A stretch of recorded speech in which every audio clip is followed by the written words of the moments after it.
అందరికీ వందనములు. ఈరోజు మరో దేవుని వాక్యంతో మీ ముందుకు వస్తున్న మీ సత్యోత్తమును. కీర్తనల గ్రంథము 5వ అధ్యాయము 1-7 వరకు. యెహోవా నా మాటలు చెవిని పెట్టుము, నా ధ్యానము మీద లక్ష్యం ఉంచుము.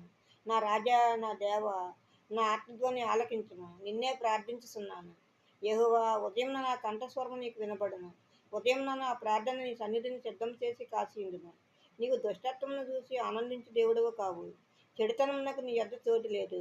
డాంబికులు నీ సన్నిధిని నిలువలేరు. పాపం చేయి వారందరూ నీకు అసహ్యులు. అబద్ధమాడు వారిని నీవు నశింపజేయుదువు. కపటం చూపి నరహత్య జరిగించే వారు యెహోవాకు అసహ్యులు.